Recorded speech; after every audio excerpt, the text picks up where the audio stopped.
listen-only mode. Okay, welcome to our webinar on country-by-country reporting and other international tax issues in the Caribbean. It's great to have all of you with us.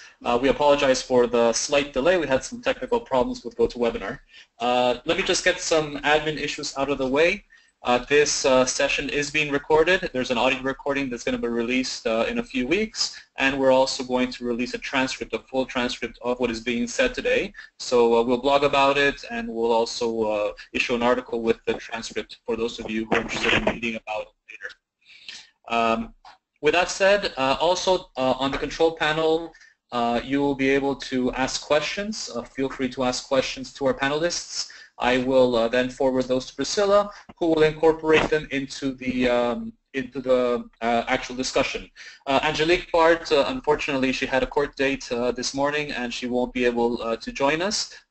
So she apologizes for not being here with us. And also keep in mind that Aki Corsoni-Husain is present with us, but his video camera is not working.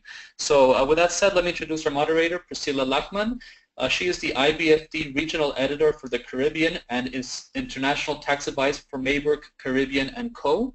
She has been a tax advisor in the Netherlands and previously worked for the Tax and Custom Administration of Suriname's Ministry of Finance as Head of International Fiscal Affairs.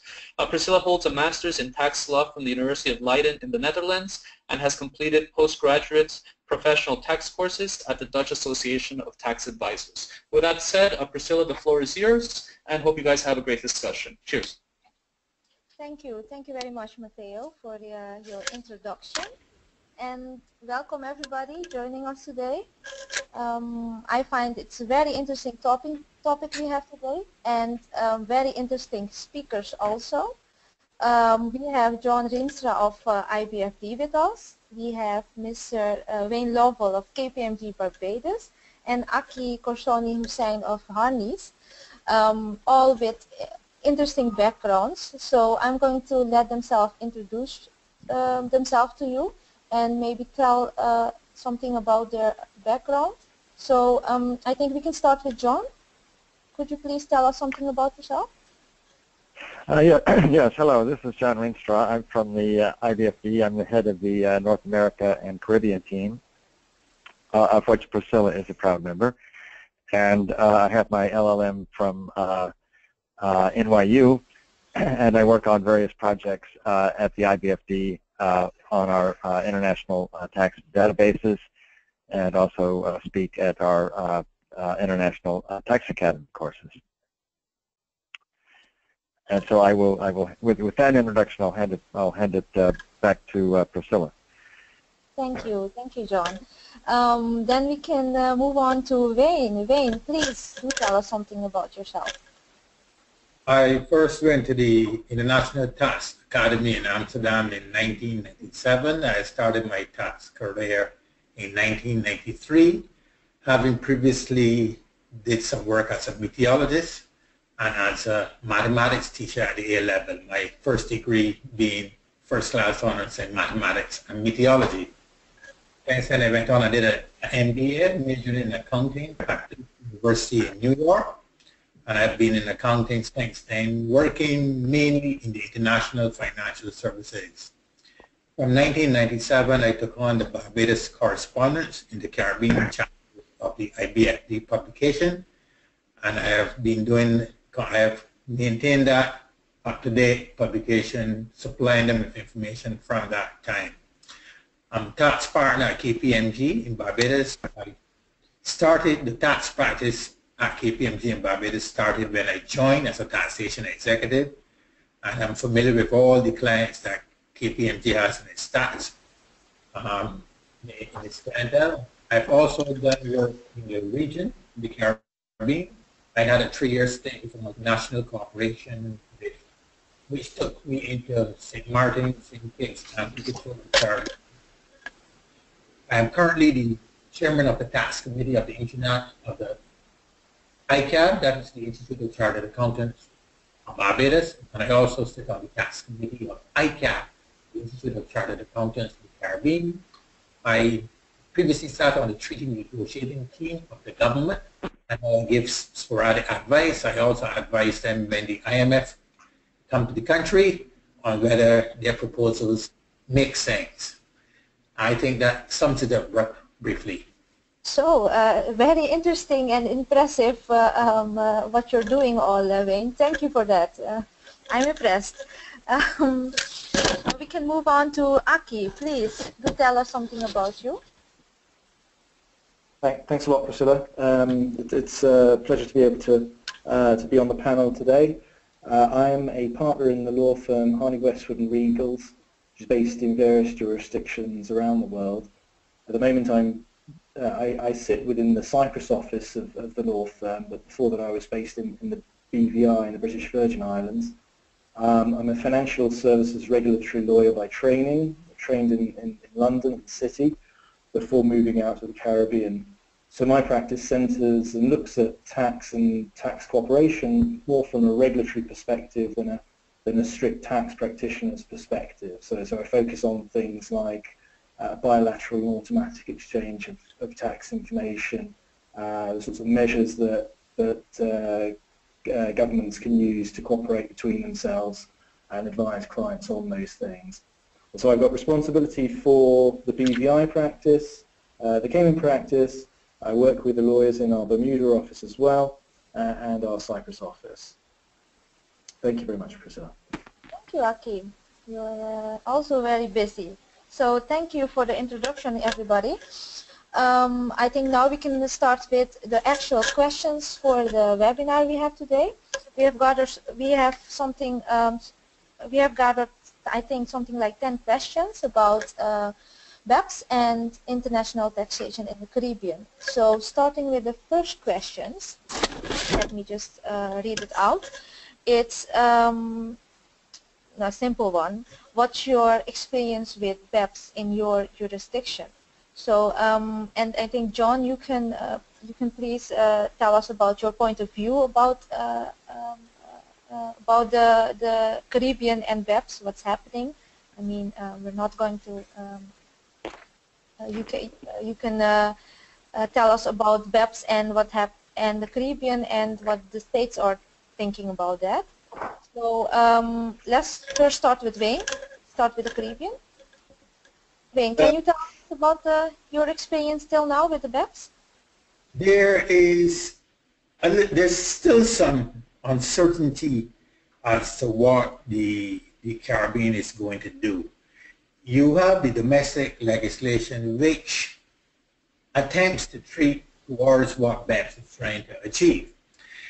But what we are seeing in some jurisdictions like Jamaica introduced transfer pricing legislation.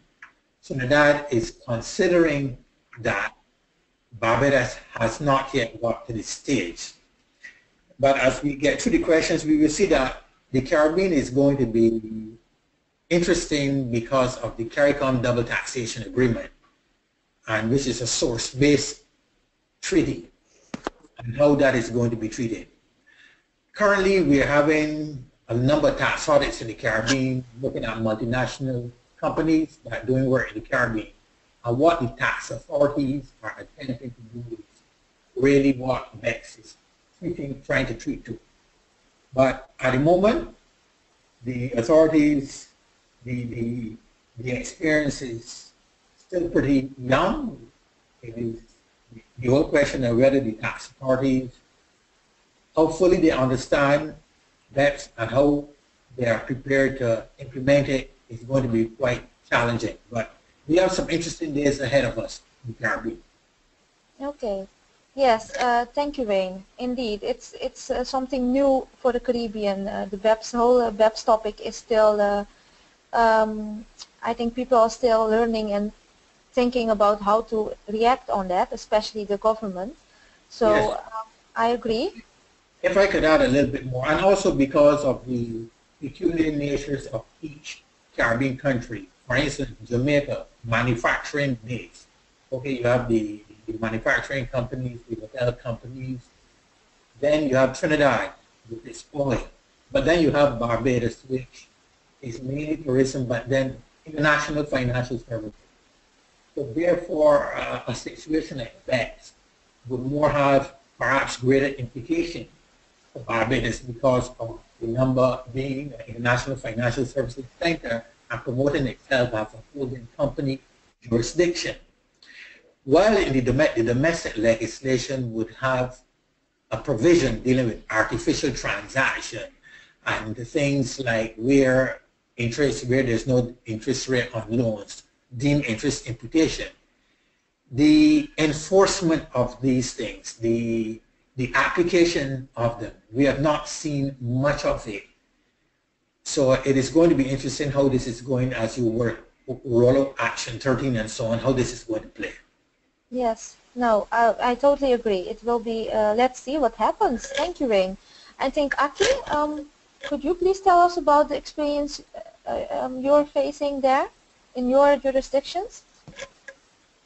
Sure. Well, I think for the purposes of this conference, I would like to talk about BVI and Cayman and focus on those two jurisdictions. The short answer is that both BVI and Cayman governments are currently consulting with the private sector in terms of what measures and what the response of the jurisdiction should be towards BEPS. So we don't really have any firm measures in front of us, any implementation guidelines or anything like that as yet.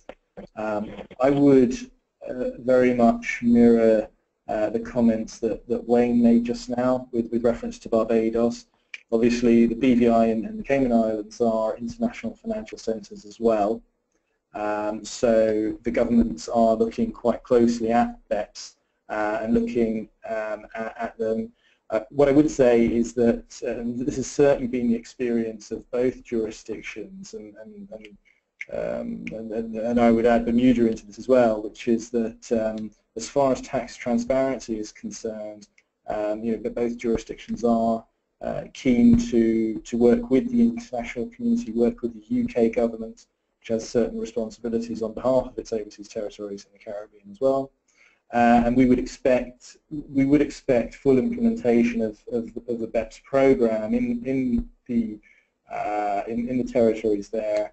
Once that becomes the norm internationally, once there are OECD style obligations on jurisdictions to comply with them. But at the moment, we don't really have any more detail than that sort of, let's say, the guiding principles that the government wants to work constructively and is a willing participant in this. Okay, I see. Thank you, Aki. Indeed, it's just waiting and waiting until the government makes a move, I guess. So, John, could you please tell us about what you think about all this? BEPS. Yeah, BEPS has been, I think, from the point of view of the United States, BEPS has been a very interesting project. It's something, I think initially there was, say, a little bit of concern on the part of the U.S., but I think the U.S. has been, the Treasury Department and the IRS have been very actively engaged in BEPS. We'll see in some of the questions later that it's a little bit of a mixed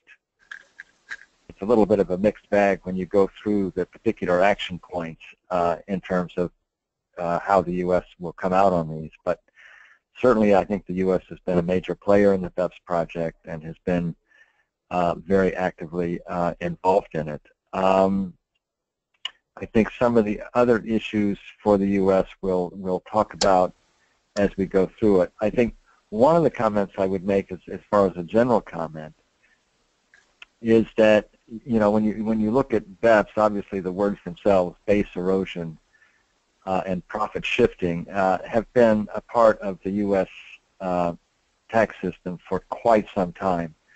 So to some degree, if you look at the project overall, it's a question of, for the United States, of taking its existing systems, the existing things that it has at the moment that are part of the BEPS program, for example, transfer pricing, for example, controlled foreign corporations, for example, earning stripping, and seeing how those fit in and mesh with the action points that will be coming out of the BEPS project. But as a general matter, the U.S. is indeed very actively involved in BEPS and is a very positive participant. Okay. Yes, thank you, John. So apparently all the governments are trying to be active and are trying to implement something about BEPS, but we're not there yet. So I would ask what the BEPS measures are in the Caribbean, but apparently there's no visible measures yet in the Caribbean.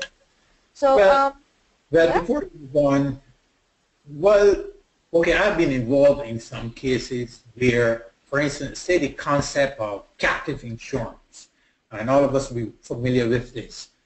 I'm seeing some revenue authorities now trying to treat that as something where you're looking to shift profits and you using captive. And we all know that captive self-insurance, it achieves that because you're able to self-insure and then you're able to keep your savings and so on. Now, and this has been going on for centuries. Now, if revenue authorities are going to treat that as shifting profits, as reducing taxable income, then we're into another zone. And I've seen that in a couple of cases that are going on right now. So it's going to be interesting. As the government seek to get more tax revenues, it's going to be interesting to see how situations like this play out. Yes. Yes. Anything happening in your jurisdictions, Aki, about visible measures or obstacles you may? Yes. I think the point that I would make there is that there is already an infrastructure for, if we look at the disclosure mechanisms for BEPS. So obviously we have the concept of country by country reporting, and there's some discussion as to exactly how that will work. And I think it's certainly the case in both BVI and Cayman that an infrastructure is already there. So we do have a system of bilateral and multilateral tax information exchange. So we have, so I would say for more than 5 years, predominantly since around about 2008, there's been this advent of Caribbean jurisdictions, and well, many jurisdictions around the world signing up to bilateral tax information exchange agreements. And then around about 2013, we had a multilateral convention on tax information exchange and cooperation. And so to say that there aren't really any measures in place at the moment to deal with BEPS, I think it's fair to say that there is an infrastructure already in place as far as disclosure mechanisms go. Now, in terms of the more substantive tax advisor side of BEPS and on things like transfer pricing and CFC legislation, control for uncovered legislation, that is obviously something that is entirely new for the jurisdictions that we practice. But I would say that as far as disclosure is concerned, there is actually there is an infrastructure there. And the other thing I would say is that there is a growing body of jurisprudence as well in this area. So whereas tax authorities tend to think of tax information exchange they may think of it anyway as let's say an administrative matter, legal principles and rules of law do start to creep into these areas as well and become very relevant. And so there is a body of case law growing in various of the UK dependencies anyway as to, let's say, the correct practices that should be adopted when disclosure of information occurs between various jurisdictions. And I think that BEPS will continue to make that ever more important as the let's say as the need to conduct cross-border tax investigations continues. Okay. Thank you for that, Aki. So just to sum it up, so indeed there is an infrastructure. Governments are preparing the action points. So when we talk about that, so if the specific action point 13, the country by country reporting, so do you think there will be practical issues arising from this action point? Wayne, can you start with you? Could you tell us about that? The practical issues, yes. I see practical issues, especially with the CARICOM double taxation agreement. And if I could touch on this briefly, this treaty is a source-based treaty that the governments of the Caribbean came up with to encourage investment and trade in the Caribbean. But it says income arising in the jurisdiction is taxed at source only. So what that means is that you can have, in particular case of dividends, it says it would tax at source only and at 0%. In other cases, it is taxed at source only at 15%. But what this is doing now, it is capping the taxation on income, which if the domestic rate is, let's say, 30%, then you can shift income around to lower your tax rate. Now, how that is going to play out with the CARICOM treaty is going to be interesting, because this being a taxing at source is going to, it's not going to fit into me with a BEPS program. So what governments will do is going to be interesting, because they've all signed on to the treaty, albeit not all of them adhere to the treaty, because where situations arise that is not so favorable, then you get some challenges.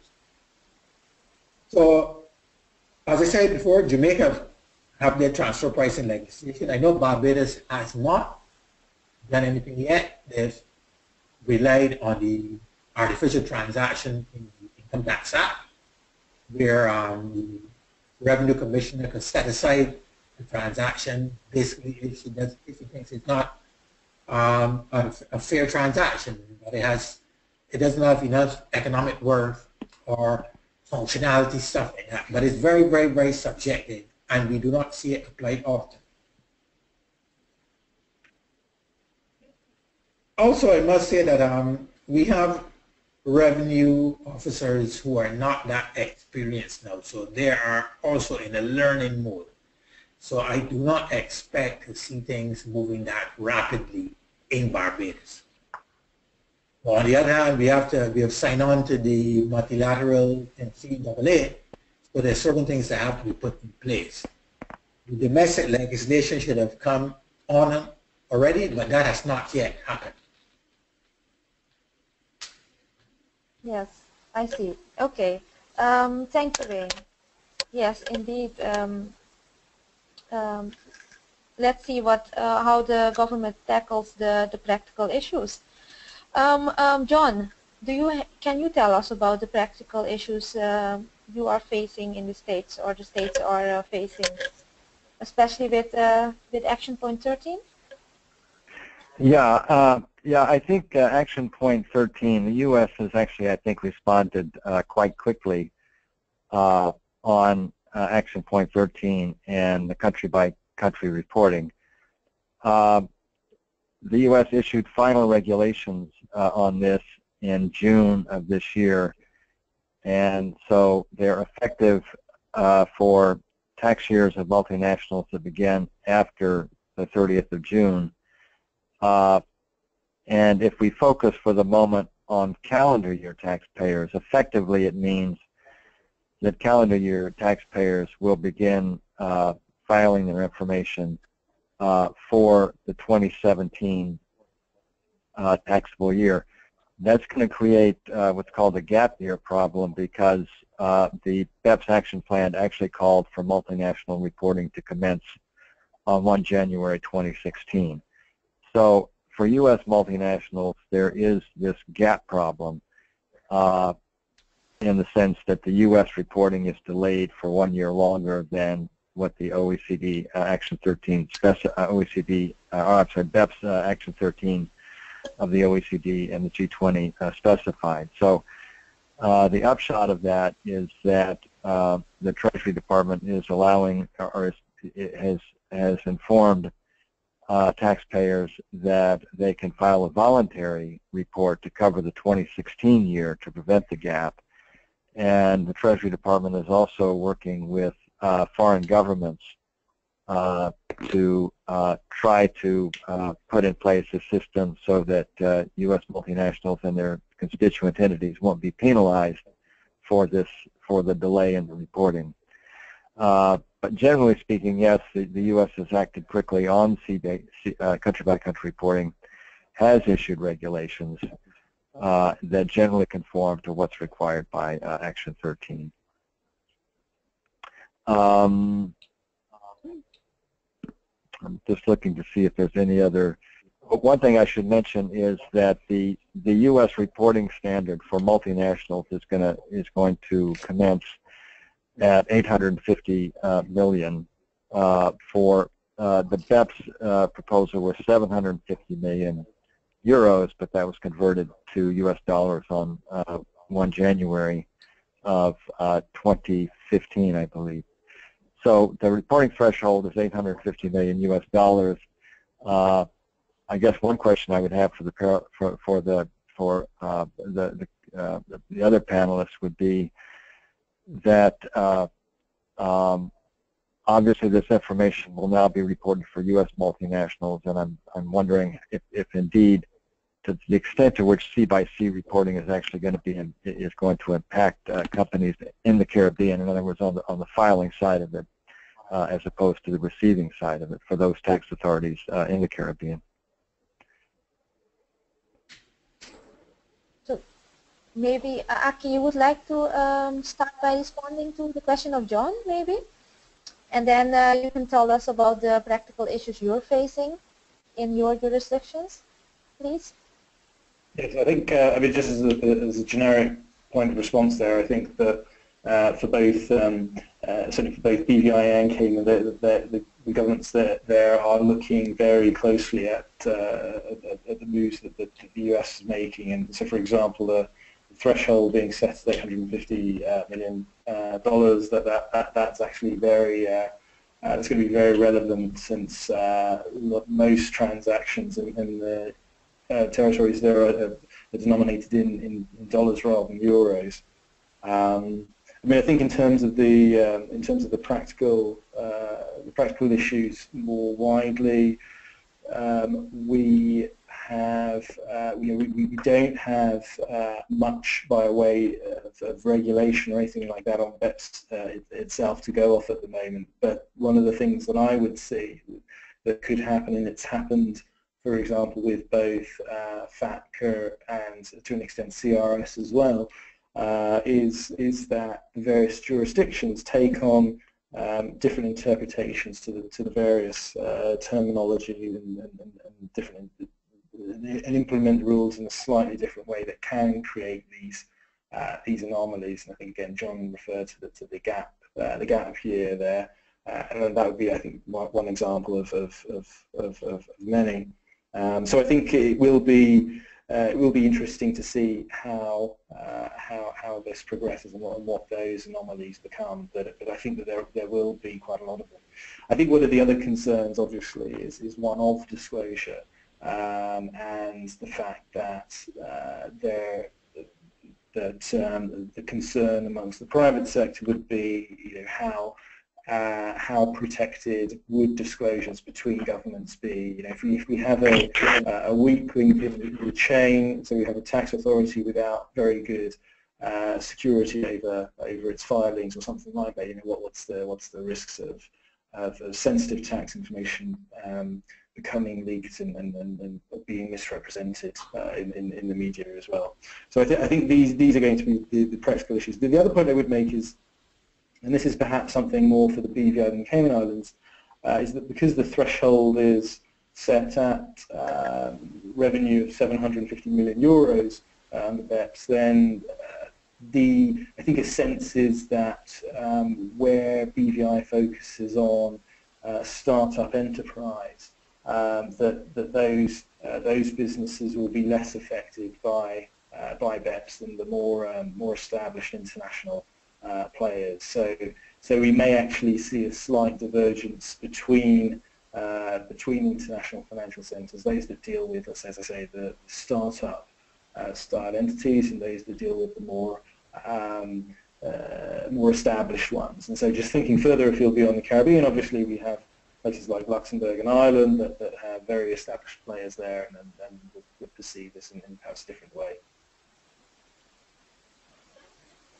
Okay. Yeah, let me just pick up on something Aki said. I think the U.S. also shares very much the concern about confidentiality and whether the whether the information really will be kept closely guarded by the various tax administrations. When most conferences that you attend on this subject in the U.S., that's oftentimes when people mention the main concerns about sharing information under C/B is the concern that in fact the information will be kept confidential. And from the point of view of the United States, I think if there are instances where confidentiality is violated, that's one of the things that may cause the U.S. to pull back, let's say, with respect to that particular jurisdiction.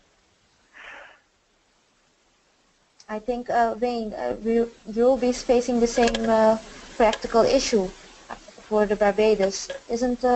Aren't you going to say something about that, please? Or is that not the issue yet? We have faced a number of these things in various forms, and the arguments are going to be about the same. People are concerned about where the information is to go, who will be held, who will have access to the information, and that is why we are seeking, although we have signed on to the multilateral competent authority agreement, no bilateral agreements have been set up to deal with this specifically, because I think the revenue authorities are hoping to use the double taxation agreements that we have in place and use those along to assist with the requirements of the NCAA. Because we are a holding company jurisdiction, clearly shareholders and so on are concerned about information and who would have access to the information.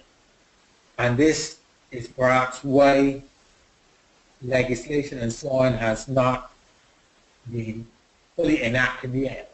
But the drafters are trying to find the right balance, because we want to maintain the country as a place for international trade and commerce, international manufacturing, and a holding company, and at the same time be attractive to investors while complying with the requirements of the MCA, so on and so on. If I could jump ahead a bit, like for instance, this whole thing of a tax haven, and being labeled as a tax haven, something Barbados fought some years ago. Barbados is not a tax haven. I think this label came about because of the exempt insurance company one, and because we had a proliferation of international business companies, which were taxed at a maximum rate of 2.5%. And international business companies really a creature of Canada. Most international business companies shareholders are Canadian shareholders, and it is because of the treatment Barbados got from Canada being a designated treaty country. The after-tax earnings of subsidiaries fell into Canada's excess surplus pool, and that allowed the IBCs to grow. Now, Revenue Canada has started doing some audits. They're looking at things like functionality, how much economic worth is in a company that is deriving a whole set of income. So we're seeing adjustments. But bear in mind, Barbados is a country that requires foreign currency. So we always had in our domestic legislation provisions that resulted in low tax rates if you're earning foreign currency, so that a low tax rate can be achieved. And was always achievable where you are earning foreign currency. If I, as an individual, if I'm taxed at a rate of 40%, and over 1% of my earning foreign currency, I could get a credit of 93%, so that my tax rate is really 2.1%. This has always been in our domestic legislation. So what has been happening, there is greater use of the domestic legislation to do the same work that international business companies used to perform. And this was always there. So how we manage this going forward, it's going to be interesting. But the whole question of the sharing of information, we have to be very sure that the information reaches who it's supposed to reach. The last chat I had with the revenue authorities, it was something that they still were not sure as to how they would go about this. But we're still in an unsure state. Thank you. Thank you for that, Wayne. Indeed. So you jumped to the international tax topic. I think we covered all the BEPS important questions for now, and we can talk about the taxation in the Caribbean, the current regulations we have in the Caribbean. And starting with the tax haven question, indeed, as you mentioned, Barbados, you don't think Barbados is a tax haven. That's good to know, maybe we can ask the same question to Aki.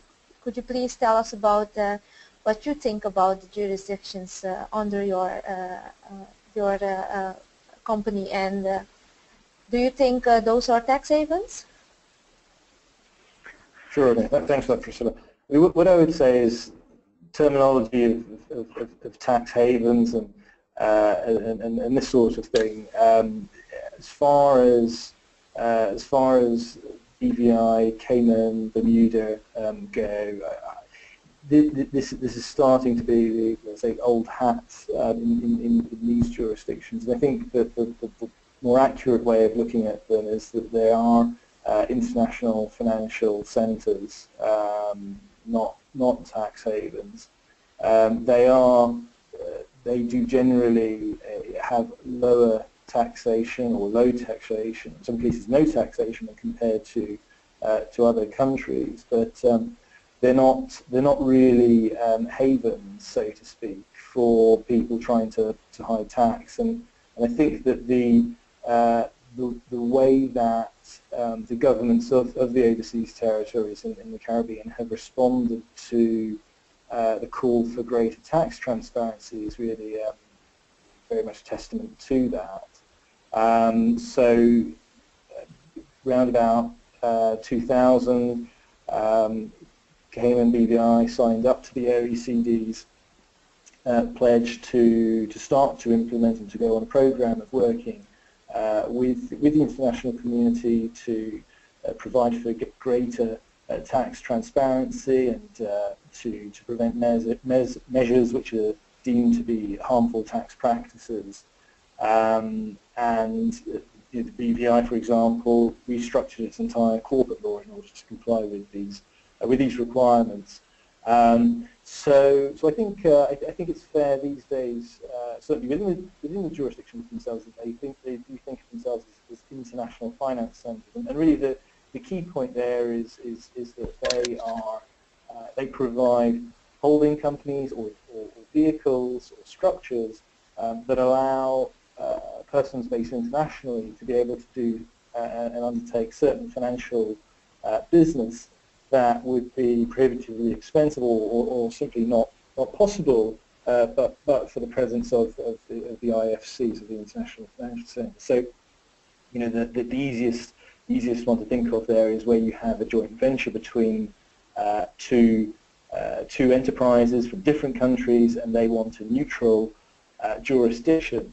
And again, I think that Cayman and BVI have been able to provide that neutrality, and certainly implementing the rule of law, the fact that they have English common law as binding legal principle. Again, it reinforces the point that they are centres that can be used for this for international finance business without too much concern from the participants in using these structures and things like that. But I think above all, the point to make is that they're not really, there is quite extensive tax transparency, which is comparable certainly to what I've seen in the EU and the US, really. Although I'll defer to John's view on that, but yeah. So I think that's pretty much how we would see it. Now, the last one I would mention on this is that what we are also seeing is from third countries, and the view that third countries are taking both Cayman and BVI and Bermuda in these areas, is that they are moving from, in some instances, being on a blacklist of uncooperative tax or uncooperative jurisdictions to actually being placed on a whitelist. And so, for example, Italy is the latest example of this, where the 3 Caribbean jurisdictions I referred to there were removed from a pre-existing blacklist and placed onto a whitelist. And the same can be said for other, over the last number of years, the same can be said for the other main economies within the EU, for example, France, Germany, and a few other ones. So there is a growing movement, certainly within the EU, to start to look more substantively at cooperation in tax matters, and tax transparency is the key issue when let's say labeling jurisdictions. Okay. Thank you for your opinion on this, Aki. It's very interesting. I think, especially for companies who are planning to expand their business in the Caribbean, it's very interesting to talk about this.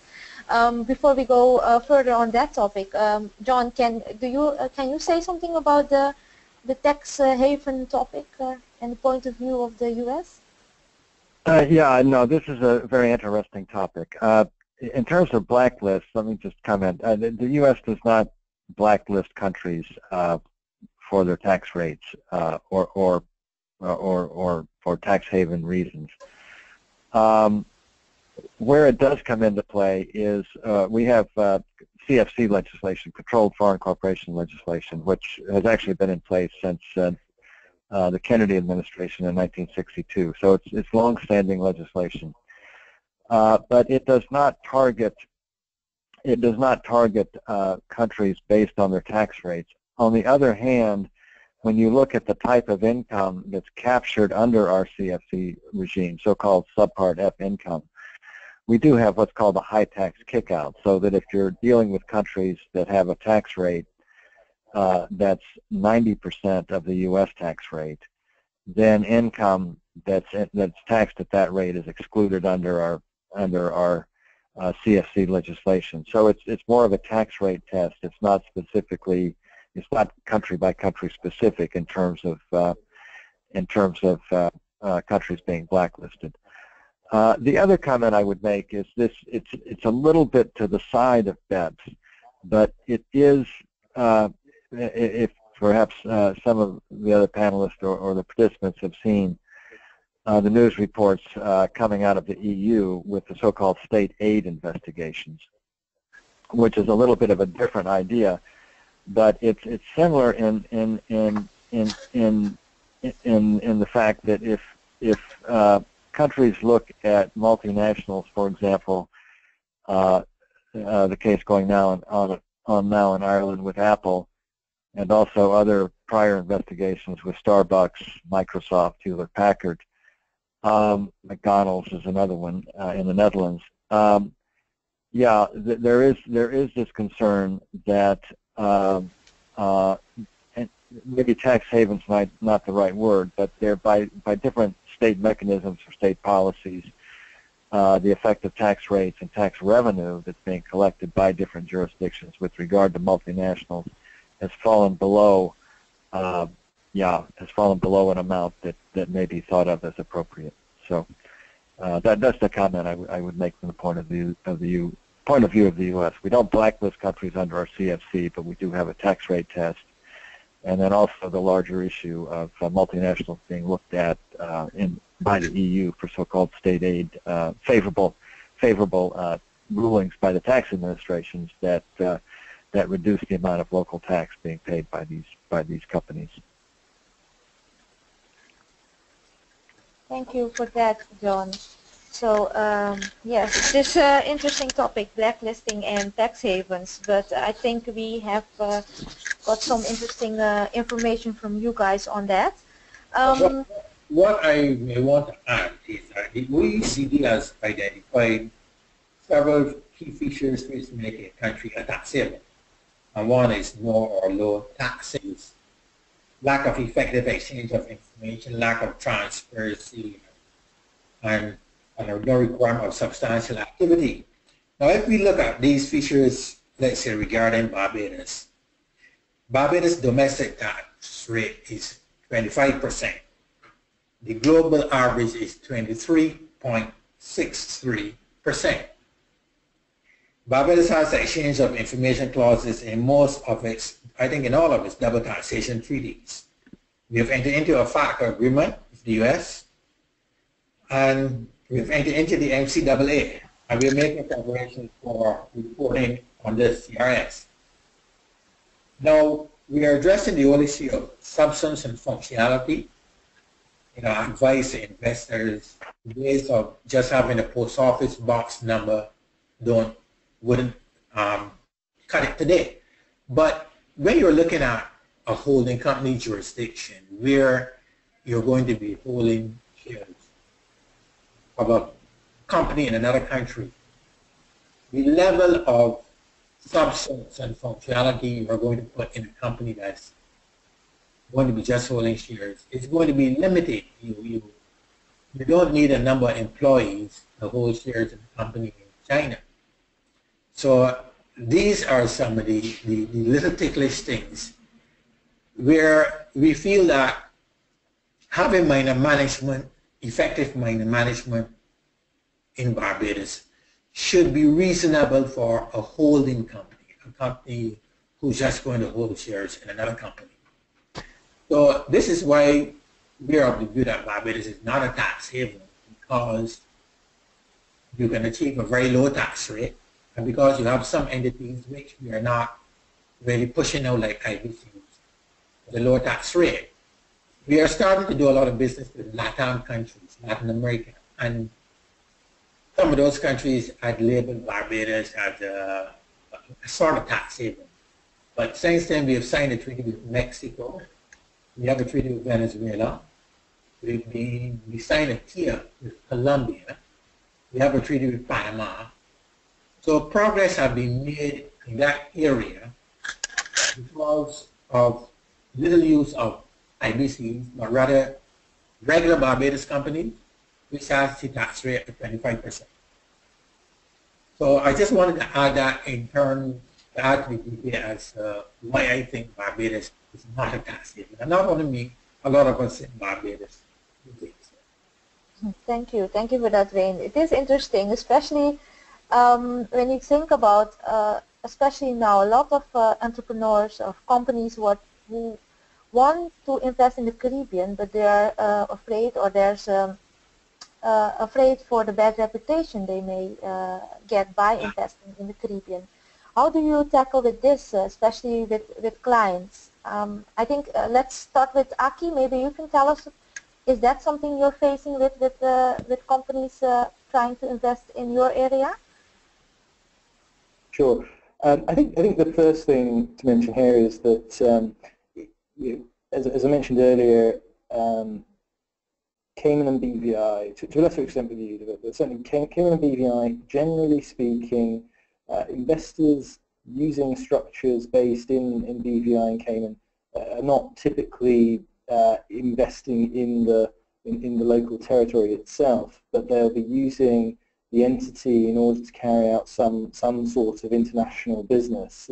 So, for example, if there's a joint venture between it could be a Chinese company, an American company, or something like that. So there's usually some international element to this. So I think that the main thing that so with that in mind, the main issue for the international community when using BVI and Cayman, I think, is how up to date are the laws? You know, are they keeping track with developments in areas? You know, how effective is the court system for dispute resolution between the parties? You know, how quick can you receive a judgment, and how competent is the judiciary as well? How certain is the underlying jurisprudence? Obviously, again, being UK overseas territories, both Cayman and BVI will essentially defer to the position in England and Wales on many issues. And it's more, I would say, those issues. And I think it's generally a given, it's accepted by people using BVI and Cayman company funds, or whatever it might be, that there is, we are in what's been described as the new normal, which is that there is full tax transparency on matters, and there can be disclosure of information between BVI, Cayman on the one side, and other jurisdictions on the other. So I think, I don't think that, first of all, I don't see that there is going to be a move to somehow frustrate BEPS or any other initiative for tax transparency in either BVI or Cayman. I think the laws are entirely up to date, comparable to position in the UK and the other EU member states, for example. So I think the outlook is relatively positive, and I think that the BVI and Cayman will continue to be very sought after jurisdictions by the international finance community for their specific purposes. Okay. Yes, thank you for that, Aki. John, what does the state do about the bad reputation, the companies, the U.S. companies? Can you tell us something about that? Yeah, I think the comment I would make from the point of view of the United States in terms of operations in the Caribbean region in general is that, and of course I can't speak for the tax administration, but I think the feeling is that U.S. companies that operate in the Caribbean already have to comply with our CFC rules, so that if they're isolating income, let's say, in low tax jurisdictions by using controlled foreign corporations, that's fairly well monitored at the moment already.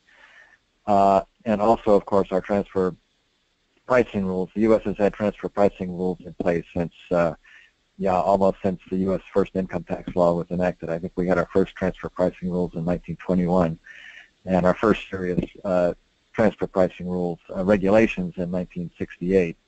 And of course, there are also the OECD transfer pricing guidelines. So the transfer pricing system is also very firmly established to monitor any transactions that may be taking place on let's say less than an arm's length basis. So that's the second component. We also have conduit financing regulations that pick up multi-party financing arrangements that are structured through multiple jurisdictions to try to reduce withholding under U.S. tax treaties. So the U.S. has a number of regimes already in place, I think, that monitor what happens not just in the Caribbean but worldwide for low tax jurisdictions. So that's the first comment I would make. The second comment I would make is that as far as country by country reporting is concerned and the sharing of information, one of the requirements under the regulations is that the U.S. will share information with countries with which the United States has an income tax treaty or a tax information exchange agreement, a TIEA. And the U.S. in fact has TIEAs with most of the countries in the Caribbean. So in terms of exchanging information on companies that operate in Caribbean jurisdictions, the country by country reporting will pick up many of this. I know that includes the Cayman Islands. I know it includes the BVI as well. So, but I think there's something like 22 jurisdictions in the Caribbean with which the U.S. does have a TIEA. So it will get picked up by by C reporting. Okay, thank you. What I may want to add is that in most treaties concluded with the U.S., they tend to carve out preferential vehicles from the benefits of the treaty.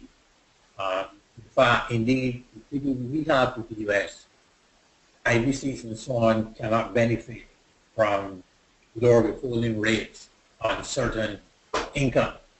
And that is a feature of treaties with countries like the U.S. in terms of their monitoring income and so on that's coming back to the States. Also, we have an entity in Barbados which can check the box for the U.S. tax, and this is only for U.S. purposes. And this allows for greater exchange of information and also monitoring transactions coming out of, let's say, Barbados. So I don't think there are issues with Barbados, like say, U.S. companies that are investing in Barbados and have transactions through Barbados, because there's a monitoring system, as John was saying, that is reasonably comprehensive. Thank you for that, Wayne. I think we have time left for just one question, and then we can close the webinar. It's a question from the audience, and the question is, just read it. Is there any case law in the Caribbean, and in particular CARICOM, regarding interest deductibility? Maybe you can answer that, Wayne. Yes. There are a number of case laws dealing with the whole issue of withholding tax, restrictions on management charges, and so on. And this goes back to 1995. I remember one involving Nova Scotia. And this is in Trinidad, in Grenada, in St. Vincent, not so much Barbados. But there's also a Caribbean Court of Justice, but most of the countries have not signed on to it. So this is where we're getting some issues and some problems in the Caribbean, because what a court passed in St. Vincent and so on isn't necessarily used in Trinidad, although the argument is raised.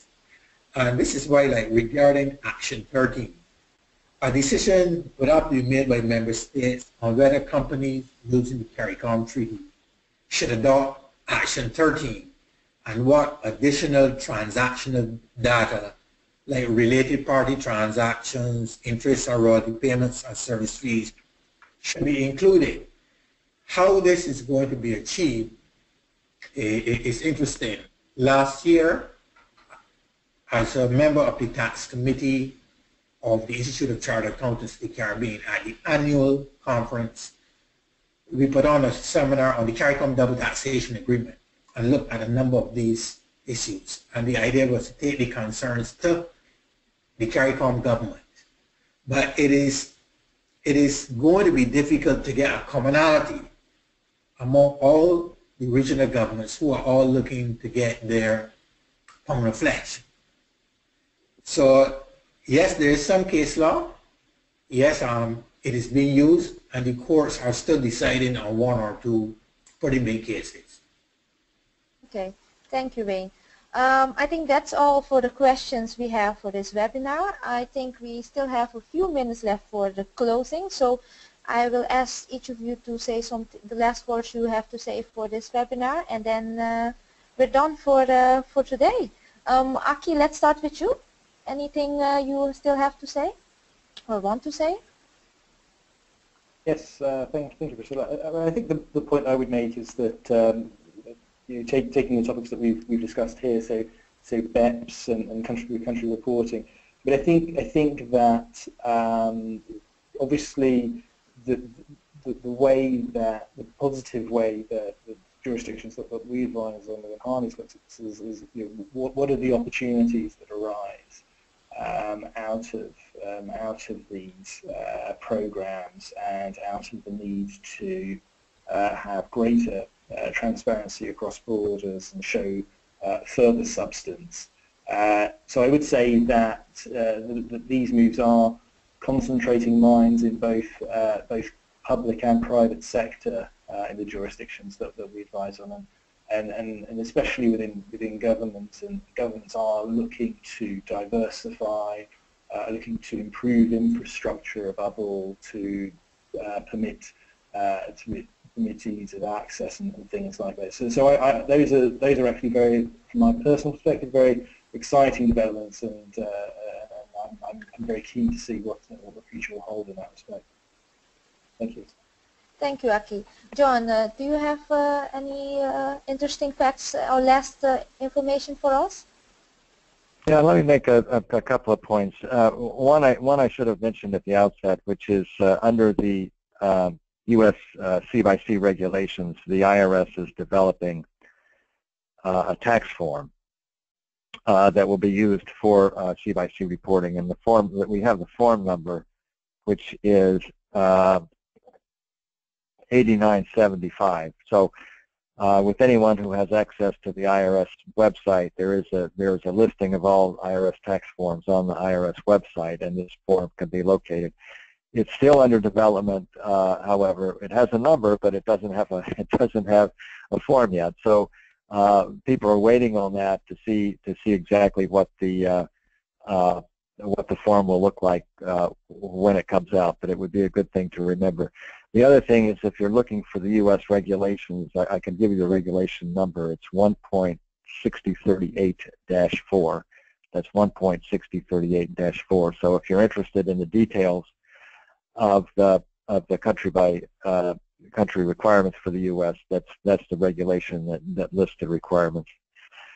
The other thing I would say about BEPS is I think the thing that's going to be interesting, there's more and more information getting out on the table, and as several of the other panelists has mentioned, transparency seems to be the key to it. And for the different topics that have been mentioned for the U.S., like control foreign corporations, transfer pricing, conduit regulations, and others, for all of these things, there's IRS reporting requirements that go along with it. So there's a lot of information out there. I think C/C reporting is going to add even more.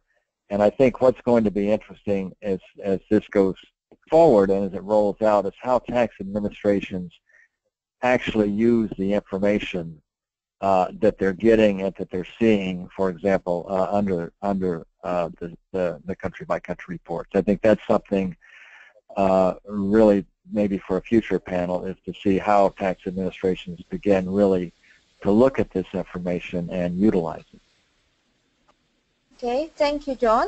Wayne, Well, you have to say yes. The implementation of BEPS will pose many challenges for Barbados' future as an international financial center. However, it will also provide opportunities for Barbados to leverage its strengths, such as a large network of double taxation agreements we have, also a well-educated workforce, and a highly developed support infrastructure. So in this way, we should be able to expand into new markets such as Africa and certainly Latin. Now, in an ever-changing world, sometimes only the fittest will survive. And we believe that Barbados has the basic attributes to survive the challenges that the BEPS project is expected to pose for small international financial centers. However, we do recognize that this will require both the government and the private sector to display a greater willingness to implement the necessary changes in focus and strategy in order for Barbados not only to survive, but to succeed, because we do need such a center. Barbados is a service country. We sell services. We do not have oil. We do not have bauxite. We do not have aluminum. We have some sand and some sea. But most importantly, we have an educated workforce, many lawyers, and we try to sell services. So we must do our best to remain to be one of the fittest. Thank you for that, Wayne. I totally agree with you. So it's been a pleasure talking to you all. Thank you for sharing the information you shared with us today, and hopefully we can do this again in the future. In the meanwhile, we'll stay focused on all the new developments. So Matteo, it's up to you now. Thank you very much, Priscilla, for moderating this great discussion. Thank you, Aki, Wayne, and John for participating. I think it was a very fruitful and insightful discussion on BEPS and tax issues in the Caribbean. Just to get some admin issues once again out of the way, we are recording this session. The audio recording should be available in a couple weeks, as well as a transcript. I will blog about it, so keep an eye out on the TaxLink blog for an article. I will share that with all of the panelists so that you can have a copy for yourselves and disseminate among your network. With that said, thank you very much, Priscilla, John, Wayne, and Aki, and I hope we get to do this once there are more developments in the BEPS world and we can get an update from all of you. So thank you very much and have a lovely weekend. Okay, thank you very much. Thank you, everyone. Okay. Thanks, everyone.